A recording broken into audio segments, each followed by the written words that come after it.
बार की बात है, किसी नगर में हरिदत्त नाम का ब्राह्मण रहता था। उसके पास खेत थे, लेकिन उनमें ज्यादा पैदावार नहीं होती थी। एक दिन हरिदत्त अपने खेत में एक पेड़ के नीचे सोया हुआ था। जैसे ही हरिदत्त की आंख खुली, उसने देखा कि एक सांप अपना फन फैलाए बैठा हुआ है।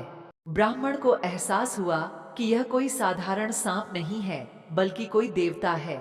ब्राह्मण ने निर्णय लिया कि वह आज से इस देवता की पूजा करेगा। हरिदत्त उठा और कहीं से जाकर दूध ले आया। उसने मिट्टी के बर्तन में सांप को दूध पिलाया।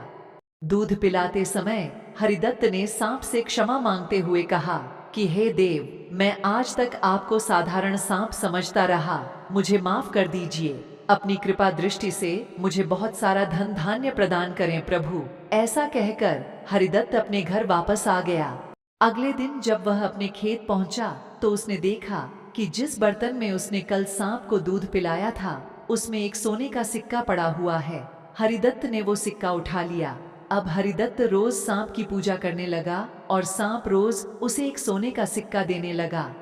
कुछ दिन बाद हरिदत्त को दूर किसी देश जाना पड़ा, तो उसने अपने बेटे से कहा कि तुम खेत में जाकर सांप देवता को दूध पिला आना। अपने पिता की आज्ञा से हरिदत्त का बेटा खेत में गया और सांप के बर्तन में दूध रखाया। अगली सुबह जब वह सांप को दूध पिलाने गया, तो उसने देखा कि वहां सोने का सिक्का रखा हुआ है। हरिदत्त के बेटे ने वो सोने का सिक्का उठा लिया और मन ही मन सोचने लगा कि जरूर इस सांप के बिल में सोने का भंडार है।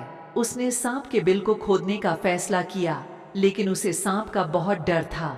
हरिदत्त के बेटे ने योजना बनाई कि जैसे ही सांप दूध पीने आएगा, तो वह उसके सिर पर लाठी से वार करेगा, जिससे सांप मर जाएगा। सांप के मरने के बाद मैं तसल्ली से बिल खोदूंगा और उसमें से सोना निकालकर अमीर आदमी बन जाऊंगा। लड़के ने अगले दिन ऐसा ही किया, लेकिन जैसे ही उसने सांप के सिर पर लाठी मारी, तो वो मरा नहीं, बल्कि गुस्से से भर उठा। सांप ने क्रोध में लड़के के पैर में अपने विष भरे दांतों से काटा और लड़के की उसी समय मौत हो गई। हरिदत्त जब वापस लौटा, कहानी से सीख बच्चों, लालच का फल हमेशा बुरा होता है। इसीलिए कहते हैं कि कभी लालच नहीं करना चाहिए। हमारे पास जो भी, हमें उसी से संतोष करना चाहिए और हमेशा परिश्रम करते रहना चाहिए।